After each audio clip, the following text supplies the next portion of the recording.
Good morning बच्चों। Saint Xavier senior secondary school की online class में मैं अरविंद कुमार पाल आप लोगों का स्वागत करता हूं। बच्चों, अभी तक जिन लोगों ने हमारे चैनल को सब्सक्राइब नहीं किया है तो सबसे पहले आप हमारे चैनल को सब्सक्राइब कर लें और बेल आइकन को अवश्य दबा लें ताकि आपको नए वीडियो समय से प्राप्त होते रहें। बच्चों, आज मैं आप लोगों को संस्कृत व्याकरण में मातृ शब्द रूप पढ़ाऊंगा, उसमें चर्चा करूंगा। मातृ शब्द रूप और ये जो शब्द है ये ऋकारांत शब्द रूप है।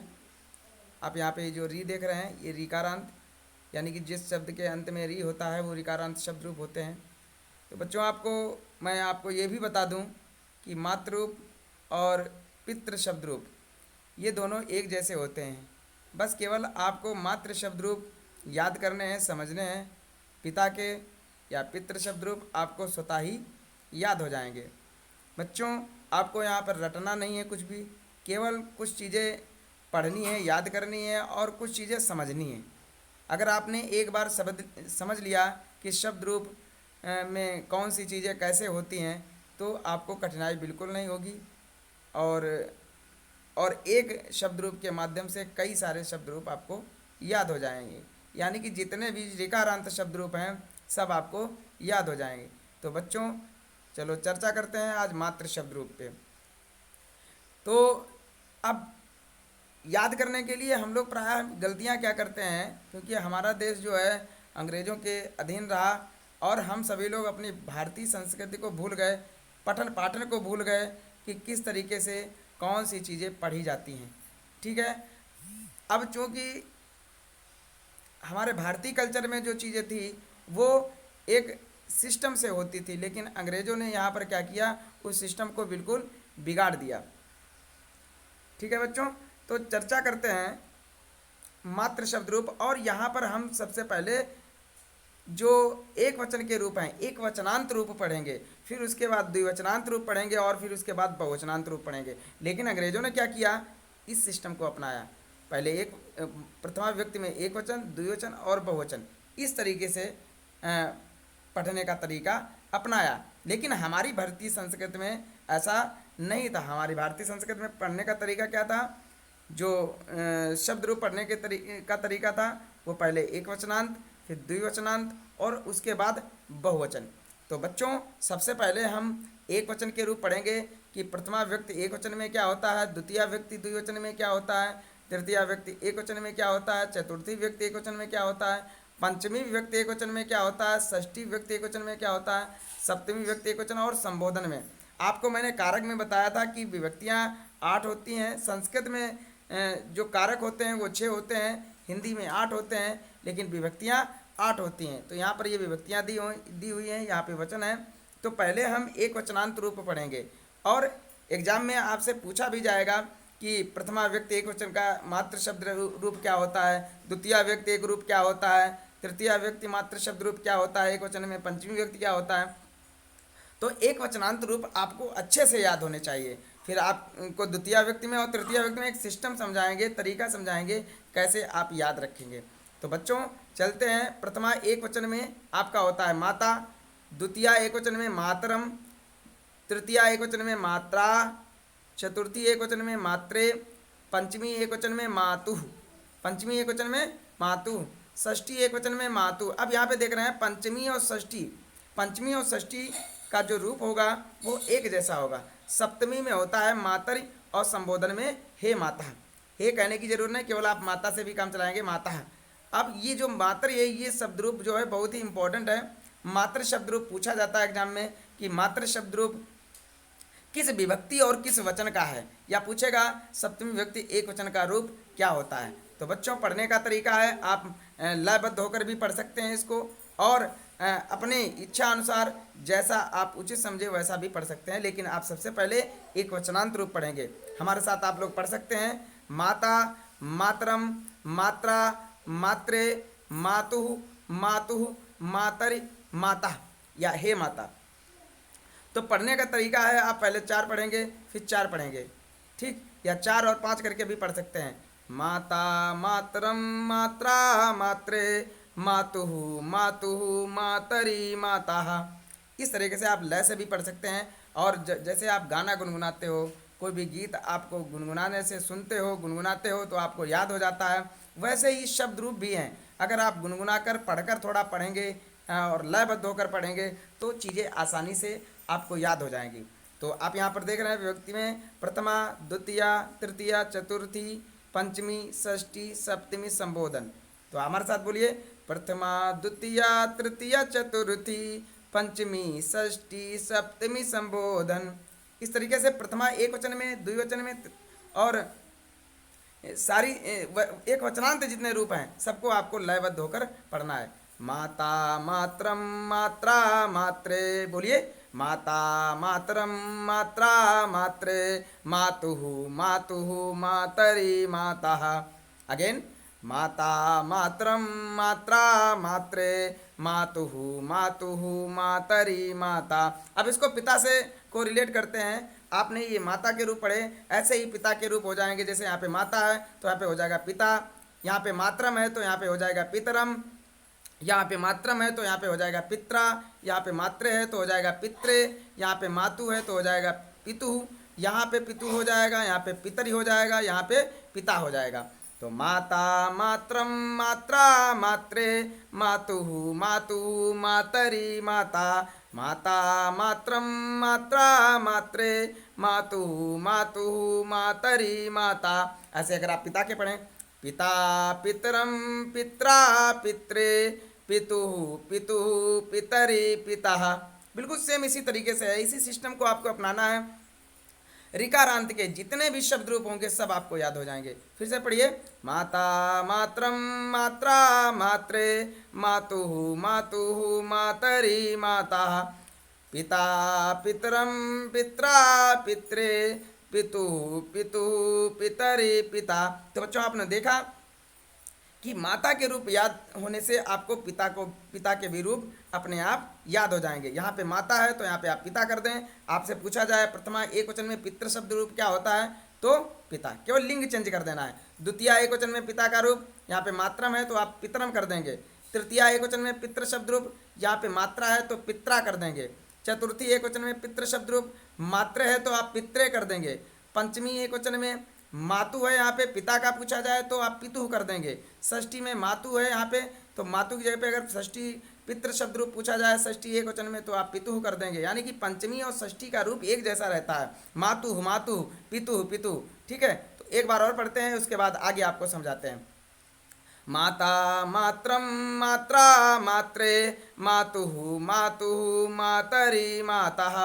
हे माता, या खाली आप माता भी कह सकते हैं। विभक्तियों का भी आपको ध्यान रखना है। प्रथमा द्वितीया तृतीया चतुर्थी, पंचमी षष्ठी सप्तमी संबोधन। बच्चों, जैसा कि मैंने अध्ययन किया है, हमारे गुरुजनों ने हमें पढ़ाया है, सिखाया है, उसी तरीके से मैं भी आपको वैसे ही पढ़ाने का बताने का प्रयास कर रहा हूँ। जैसा कि हमारे गुरुजनों ने बताया है, हमको पढ़ाया है, उसी सिस्टम से मैं भी आपको बता रहा हूँ, पढ़ा रहा हूँ। ठीक है, लेकिन आप जैसे याद कर पाएँ, जैसे पढ़ पाएँ, आप अपने हिसाब से पढ़ सकते हैं। लेकिन हमारी भारतीय संस्कृति और सभ्यता में यही तरीका पढ़ने का था। अब बच्चों प्रथमा द्विवचन के रूप देख लेते हैं, द्विवचनांत रूप हैं जितने वो देख लेते हैं। आप यहाँ पर देखिए, प्रथमा द्विवचन का रूप यहाँ पे मात्रव दिया है, द्वितीया में भी मात्रव दिया है। यानी कि जो प्रथमा का द्विवचन का रूप होगा वही द्वितीया द्विवचन का भी रूप होगा। यानी कि आपको केवल एक याद करना है, प्रथमा द्विवचन में मात्रव होता है, प्रथमा द्विवचन में मात्र होता है, तो द्वितीया में भी वही हो जाएगा। यानी कि प्रथमा द्विवचन का रूप और द्वितीया द्विवचन का रूप बिल्कुल एक जैसा। ये केवल चीज़ें आपको समझनी है, यहाँ पे इसको याद नहीं करना है, केवल समझना। अगर एग्जाम में पूछ लिया जाए कि प्रथमा द्विवचन का रूप क्या होता है, तो आपको ध्यान रखना है कि प्रथमा द्विवचन में क्या था, मात्रव था। तो द्वितीया द्विवचन में पूछा जाए तो उसका भी वही रहेगा। अब यहाँ पे तृतीया चतुर्थी और पंचमी, तृतीया चतुर्थी और पंचमी, इनका रूप एक जैसा होता है, मात्राभ्याम मात्राभ्याम मात्राभ्याम। ये आपको याद नहीं करना है, केवल आपको ये ध्यान रखना है, समझना है कि तृतीया चतुर्थी और पंचमी का रूप एक जैसा होता है। किसका किसका एक जैसा होता है, तृतीया चतुर्थी और पंचमी मात्राभ्याम मात्राभ्याम मात्राभ्याम।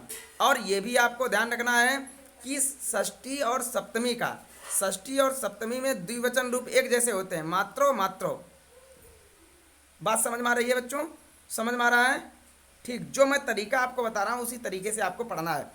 तो मैंने आपको बताया प्रथमा और द्वितीया के द्विवचनांत रूप एक जैसे होते हैं, तृतीया चतुर्थी और पंचमी के द्विवचनांत रूप एक जैसे होते हैं, मात्राभ्याम मात्राभ्याम मात्राभ्याम। और षष्ठी और सप्तमी के द्विवचन के रूप एक जैसे होते हैं, मात्रो मात्रो। तो एक आपको याद रखना है कि षष्ठी द्विवचन का रूप क्या होता है? मात्रो होता है। सप्तमी का अपने आप याद हो जाएगा। और संबोधन का जो प्रथमा में होता है वही संबोधन में होता है, मात्रो हे मात्रो। ठीक है, बात समझ में आ रही है? तो मात्रो मात्रो, प्रथमा और द्वितीया में द्विवचनांत रूप एक जैसे, मात्राभ्याम मात्राभ्याम मात्राभ्याम। तृतीया चतुर्थी और पंचमी के द्विवचनांत रूप एक जैसे, और षष्ठी और सप्तमी के द्विवचनांत रूप एक जैसे, मात्रो मात्रो। फिर उसके बाद आपका संबोधन में क्या हो जाएगा? हे मातरौ, जो आपका प्रथमा द्विवचन का रूप था वही आपका संबोधन में हो जाएगा। बात समझ में आई बच्चों? तो एक वचनांत रूप और द्विवचनांत रूप फिर से देख लेते हैं, और उसी क्रम से लयबद्ध होकर, माता मातरौ माता मात्रम मात्रा मात्रे, मातुः मातुः मातरी माता। फिर से माता मात्रम मात्रा मात्रे, मातुः मातुः मातरी माता। अब इसी के साथ में पिता के रूप दोहरा लेते हैं, पिता पितरम पित्रा पित्रे, पितुः पितुः पितरे पिता। बात समझ में आ रही है बच्चों? और मैंने क्या अभी बताया? द्विवचन के जो रूप होंगे वो प्रथमा और द्वितीया में द्विवचन रूप एक जैसे। क्या मैंने बताया? प्रथमा और द्वितीया में, प्रथमा और द्वितीया के द्विवचन रूप, प्रथमा और द्वितीया के द्विवचन रूप एक जैसे। तृतीया चतुर्थी और पंचमी के द्विवचन रूप एक जैसे, मात्राभ्याम मात्राभ्याम मात्राभ्याम। अब आपसे पिता का पूछा जाए तो पिता का भी इसी तरीके से हो जाएगा, केवल आपको लिंग चेंज करना है। यहाँ पे मात्रा है तो यहाँ पे पितरव हो जाएगा, यहाँ पे मात्रा है तो यहाँ पर भी पितरव हो जाएगा, यहाँ पे मात्राभ्याम है तो पित्राभ्याम हो जाएगा, यहाँ पर भी पित्राभ्याम हो जाएगा, यहाँ पर भी पित्राभ्याम हो जाएगा, यहाँ पे मात्रो है तो यहाँ पे पित्रो हो जाएगा। आपसे पूछा जाए षष्टमी द्विवचन का पितृ शब्द रूप क्या होता है? षष्ठी पितृ शब्द का षष्ठी द्विवचन रूप क्या होता है? तो यहाँ पे मात्रो है, उसी के अनुसार आपका यहाँ पे क्या हो जाएगा? पितृ हो जाएगा। यहाँ पर भी पितृ हो जाएगा और यहाँ पे पितृ हो जाएगा। बात समझ में आई? अब बहुवचन के रूप, बहुवचन में प्रथमा बहुवचन का मात्र शब्द रूप होता है मातरः। क्या होता है? मातरः। द्वितीया बहुवचन में मातृः। अब यहाँ पे बच्चों थोड़ा समझना है, पितृ शब्द में यहाँ पे पितृ नहीं होगा, यहाँ पर हो जाएगा पितृन। क्या हो जाएगा? पितृन। बाकी केवल यहाँ पर चेंज है, और बाकी जैसे मातृ के रूप हैं वैसे ही पिता के रूप हो जाएंगे, पितृ के शब्द रूप हो जाएंगे। तो प्रथमा बहुवचन में मातरः, द्वितीया बहुवचन में मातृः, तृतीया बहुवचन में मातृभिः, चतुर्थी बहुवचन में मातृभ्या, पंचमी बहुवचन में मातृभ्या। यानी कि चतुर्थी और पंचमी का रूप एक जैसा होगा, मातृभ्या मातृभ्या। ध्यान रखना है, चतुर्थी और पंचमी का बहुवचन रूप एक जैसा। क्या मैंने बच्चों बताया? चतुर्थी और पंचमी का बहुवचन रूप एक जैसा, मात्राभ्या मातृभ्या मातृभ्या। षष्ठी का मातृणाम, षष्ठी का मातृणाम। ऐसे अगर पिता का पूछा जाए, षष्ठी पितृ शब्द का षष्ठी बहुवचन रूप क्या होता है? यहाँ पे मातृणाम दिया है, बताओ बच्चों क्या होगा? हाँ बिल्कुल सही, पितृणाम। क्या हो जाएगा? पितृणाम।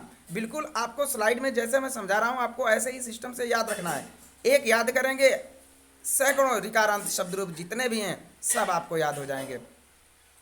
और सप्तमी बहुवचन में हो जाएगा मातृष। क्या हो जाएगा? मातृष। अब पितृ का हो जाएगा पितृष, पितृ का क्या हो जाएगा? पितृष। और लास्ट में संबोधन बहुवचन में क्या हो जाएगा?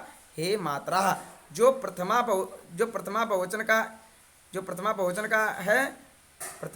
बहुवचन का है वही संबोधन बहुवचन का हो जाएगा। यानी कि जो प्रथमा में होता है वही संबोधन में होता है। क्या होता है? जो प्रथमा का रूप होगा वही संबोधन का होगा। अब एक बार फिर से देख लेते हैं, बहुवचनांत रूप देखते हैं। मातरः, मातृ। हमारे साथ आप बोलिए। यहाँ पर केवल बहुवचनांत जो मातृ शब्द रूप के बहुवचन के रूप हैं, बहुवचनांत रूप हैं, उनका अध्ययन करेंगे। मात्रा, मातृ, मातृभि, मातृभ्या, मातृभ्या, मातृणाम, मातृष, मात्रा। हे मात्रा, मात्रः, मात्रः, मातृ, मातृभि, मातृभ्या, मातृभ्या, मातृणाम, मातृष, हे मात्रा। फिर से मात्रा, मातृ, मातृवी, मातृव्या, मातृव्या, मातृनाम, मातृश, हे मात्रा। ऐसे ही बच्चों आपको कम से कम 100 बार इसको पढ़ना है। ठीक है, इस बहाने आप अपनी माँ को भी याद करेंगे, माता के रूप पढ़ेंगे, माँ भी घर में खुश होगी और आपको अच्छा अच्छा खाने के लिए देंगी। ठीक है, माता के पिता के रूप आप प्रातःकालीन पढ़ें और याद करें, अच्छा लगेगा। जैसा मैंने तरीका आपको बताया उसी तरीके को आपको फॉलो करना है। एक वचनांत रूप आपको बहुत अच्छे से पढ़ने हैं। एग्जाम में अधिकतर चाहे वो प्रतियोगी परीक्षाएं हो, कोई भी हो, एक वचनांत रूप बहुत पूछे जाते हैं। केवल जो द्विवचनांत रूप हैं उनमें केवल समझने की ज़रूरत है। प्रथमा और द्वितीया के रूप एक जैसे होते हैं। द्विवचनांत जो रूप होते हैं उसमें प्रथमा द्वितीया के एक जैसे, तृतीया चतुर्थी और पंचमी के एक जैसे, पित्राभ्याम पित्राभ्याम पित्राभ्याम या मात्राभ्याम मात्राभ्याम मात्राभ्याम, और षष्ठी और सप्तमी के एक जैसे होते हैं। मात्रो मात्रो है ऐसे पित्रो पित्रो हो जाएगा, और जो प्रथमा में होता है वही संबोधन में हो जाता है। यानी कि प्रथमा और संबोधन का रूप एक जैसे होते हैं। देखिए यहाँ पे कहीं कहीं थोड़ा चेंज हो जाता है, नहीं तो प्रथमा और संबोधन में एक जैसा होता है। अब चलते चलते बच्चों एक बार और रिवाइज कर लेते हैं। एक वचनांत रूप पढ़ते हैं। माता मात्रम मात्रा मात्रे मातुः मातुः मातरि माता। बोलिए हमारे साथ, माता मात्रम मात्रा मात्रे मातुः मातुः मातरि माता। अच्छा लग रहा है? ठीक है, फिर से पढ़िए। माता मात्रम मात्रा मात्रे मातुः मातुः मातरि माता। ठीक है बच्चों, समझ में आया? स्लाइड को बार बार देखेंगे, पढ़ेंगे, जिस तरीके से मैंने आपको बताया है उसी तरीके से पढ़ना है और समझना है। ठीक है, अब इससे संबंधित कुछ प्रश्न कर लेते हैं। सही विकल्प के आगे सही का निशान लगाना है। ठीक है बच्चों, पहला है मातृ शब्द का पंचमी एक वचन रूप है। तो मातृ शब्द का पंचमी एक वचन में क्या होता है? मातु होता है। मैंने आपको बताया था पंचमी और षष्ठी का एक वचन रूप एक जैसा होता है, मातु मातु।